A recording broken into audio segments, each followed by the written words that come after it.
네, 연일 푹푹 찌는 무더위가 기승을 부리고 있습니다. 수도권과 충청 등 서쪽 지방에는 폭염특보가 사흘째 발효 중인데 특히 어젯밤에는 열대야까지 발생했습니다. 네, 이번 더위는 언제까지 이어지는지 또 시원한 비 소식은 언제 있는지 알아보겠습니다. 김재훈 기상 전문 기자 나왔습니다. 안녕하세요. 네, 안녕하세요.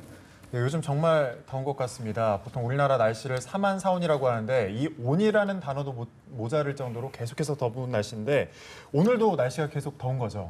네, 찜통더위라는 말처럼 정말 푹푹 찌는 무더위가 이어지고 있습니다. 서울은 사흘째 폭염특보가 이어지고 있고요. 충청과 호남 지방도 폭염주의보가 계속되고 있습니다. 특히 어제 밤 사이에는 서울과 인천, 광명 등 수도권 곳곳에서는 열대야까지 기승을 부리기도 했었는데요. 오늘도 서쪽 지방을 중심으로 찜통더위는 이어지겠습니다. 서울의 낮 기온이 32도 안팎까지 오르겠고 전주와 대전이 33도를 웃돌 것으로 보입니다. 특히 습한 공기가 계속해서 유입되면서 불쾌지수는 더위로 인해서 거의 대부분의 사람이 불쾌감을 느끼는 정도인 매우 높은 단계까지 예상이 됩니다. 또 폭염이 기승을 부릴 때 덩달아 말썽을 부리는 것이 바로 오존인데요. 오늘 서쪽 지방, 그러니까 폭염주의보가 내려진 지역에서는 오존 농도가 나쁨 단계까지 오를 것으로 예상이 되고 있습니다. 연일 이어지는 폭염에 일사병이나 열사병 같은 더위병 환자가 급격하게 늘어나고 있습니다. 한낮에는 되도록이면 외출을 자제하고 수분을 자주 섭취해서 건강관리에 각별히 좀 주의를 하셔야겠습니다. 네, 이번에는 유독 서쪽 지방으로만 폭염이 좀 기승인 것 같은데 원래 좀 영남 지방이 좀 덥다 이런 얘기가 많았잖아요. 근데 이번에는 영남 지방은 크게 덥지 않은 것 같아요. 혹시 이유가 있나요? 네, 여름철 더위 하면 가장 먼저 떠올리는 것이 또 대구나 또 그렇죠. 영남 지방인데요. 그런데 이번에는 영남이나 동쪽 지방보다는 유독 서쪽 지방에만 더위가 기세를 올리고 있습니다. 이처럼 서쪽 지방에만 폭염이 이어지는 것은 동쪽에서 불어오는 바람 때문입니다. 현재 동해상으로는 고기압이 자리를 잡고 있는데요. 이 고기압의 가장자리를 따라서 남동쪽에서 덥고 습한 바람이 우리나라 쪽으로 불어 들어오고 있습니다. 아무래도 바닷바람이 불어오니까 동쪽 지방은 비교적 기온이 오르지 않습니다. 실제로 어제 강릉의 경우 낮 기온이 25도에 머물면서 비교적 선선한 편이었습니다. 반면에 동풍들이 태백산맥이나 소백산맥을 넘어오면서 열을 품게 되는데요. 이 뜨거워진 공기들이 서쪽 지방을 더 강하게 데우고 있는 겁니다. 여기에 강한 일사까지 더해지면서 폭염 수준의 더위가 기승을 부리는 겁니다. 네, 말씀하신 것처럼 이런 폭염 수준의 더위 때문에 벌써 그 나온 내용을 보면 온열 질환 사망자가 벌써 3명이라고 하네요. 그리고 한낮도 또 이제 폭염도 폭염이지만 사실 밤에도 잠 못 이루는 분들이 많지 않습니까? 열대야가 계속되고 있죠. 네, 한낮에 폭염도 모자라서 밤에는 열대야까지 기승을 부리고 있습니다. 열대야는 오후 6시부터 다음 날 오전 9시까지 아침 기온이 25도 이하로 떨어지지 않는 현상을 말하는데요. 보통 열대야가 나타나게 되면 열기도 열기지만 무엇보다 끈적끈적하다 보니까 자다가도 뒤척이게 되고 잠이 들지 않게 됩니다.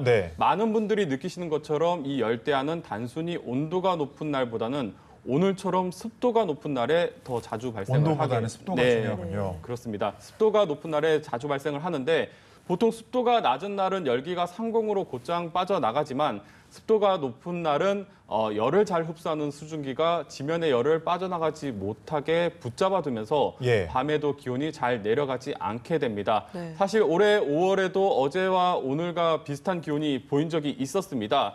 그때도 서울에서는 폭염특보가 내려졌었는데요. 당시에는 습도가 높지 않았기 때문에 아침, 저녁으로는 선선하다고 좀 느껴질 정도로 일교차가 컸습니다.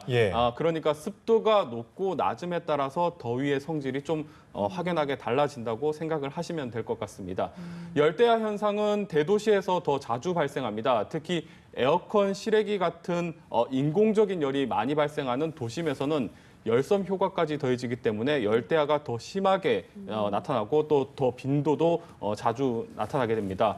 오늘도 일부 지역은 꽤 습도가 높은 편이고 밤사이 구름도 어느 정도 유입이 될 것으로 보이기 때문에 아마 도시 지역에서는 좀 열대야가 나타날 가능성이 있다고 보시면 될 것 같습니다. 열섬 효과가 뭔가요? 네, 열섬 효과라고 하면은 대도시에서 인공적인 열이 발생을 하면서 다른 지역보다 기온이 높다 보니까 마치 돔구장처럼 열이 도시 모아지는 거라고 할 수 있나요? 상공으로 열이 갇혀 있는 현상을 말하는 게 또 열섬 효과라고 얘기를 네. 할 수 있습니다. 예. 그래서 더 덥게 느껴지는 거군요. 네, 그렇게 되면 아무래도 뭐 다른 지역들보다는 밤 사이에 기온이 떨어지지 않기 때문에 예. 열대야 같은 현상이 더 발생을 많이 할 수 있겠고요. 또 낮 같은 경우에는 폭염이 더 심하게 나타날 수가 있습니다. 네, 이 장마철인데도 너무 덥다 이런 말을 너무 많이 해가지고 참 지겹다는 생각이 드는데 이번 더위는 언제까지 이어지나요? 네, 워낙에 날씨가 덥다 보니까 많은 분들께서 시원한 비 소식 기다리시는 분들 많으실 것 같습니다. 예. 이번 더위는 내일부터 점차 좀 누그러질 것으로 예상이 되고 있는데요. 내일 오후부터는 중부지방이 장마 전선의 영향권에 들면서 더위가 한풀 꺾일 것으로 예상이 됩니다. 다만 남부지방은 장맛비가 내리기 전까지는 다소 더운 날씨가 이어지겠습니다. 이번에는 장맛비가 중부지방부터 시작이 됩니다. 보통 장마 전선은 남쪽에서 점차 북상을 하는데 이번에는 중국 북부에서 다가오는 저기압이 장마 전선을 한 번에 끌어올리면서 중부지방부터 비가 내리는 겁니다. 내일부터 주말 오전까지는 주로 중부지방에, 주말에는 남부지방에 장맛비가 주로 집중이 되겠습니다. 올해는 이렇게 폭염이 기승을 부리다가도 한 번 장마 전선이 북상해서 비를 뿌릴 때는 또 무섭게 쏟아지곤 했었는데요. 예. 현재까지의 예측에 의하면 지난번과 같은 큰 비는 내리지 않을 것으로 보입니다. 다만 계속해서 장맛비가 좀 예상보다는 좀 늦어지고 있는데 아마 기류 변화에 따라선 장맛비가 또 강하게 내릴 수도 있고 아니면 또 아주 약한 비로 바뀔 수가 있습니다. 날씨 정보는 계속해서 좀 챙겨보시는 게 좋을 것 같습니다. 네, 장맛비가 오기 전까지는 아무래도 더위를 좀 잘 이겨내야 될 텐데 폭염 시 주의할 사항과 또 그 열대야를 극복하는 방법 좀 알려주세요. 네, 아무래도 폭염 피해를 네. 가장 줄이는 방법은 가장 더운 시간대를 피해서 야외 활동을 하지 않는 것이 중요합니다. 뭐 당연한 얘기일 수도 있지만 대부분의 온열 질환은 야외에서 발생을 하는데요. 따라서 오전 10시에서 오후 4시 사이에는 되도록 실내에 머무르는 것이 좋겠고요. 만약 불가피하게 실외에서 작업을 할 경우에는 충분한 휴식을 취하는 게 좋습니다. 또 목이 마르지 않더라도 수분을 자주 섭취하는 것이 건강 관리에 도움이 된다고 합니다. 아무래도 어르신분들이 더위에 취약하다 보니까 온열 질환자가 주로 노년층에 많이 발생을 하는데요. 하지만 오늘 같은 폭염에는 20대나 30대에서도 주의를 좀 해야 됩니다. 방심하거나 폭염에 오히려 맞서는 행동은 되도록이면 피해야 되겠고요. 네. 열대야가 나타날 때에는 에어컨과 선풍기를 적절히 이용해서 잠자리의 온도와 습도를 함께 낮추는 것이 중요합니다. 잠이 오지 않는다고 뭐 잠자리를 바꾸거나 또 누워서 TV를 보거나 뭐 책을 보는 행동은 좀 피하는 것이 좋겠고요. 미지근한 물로 샤워를 하면 뭐 잠자기 전에 미지근한 물로 샤워를 하면 수면에 좀 크게 도움이 된다고 합니다. 샤워 후에도 과일이나 물로 수분을 자주 보충을 해주는 것도 좋은 방법인데요.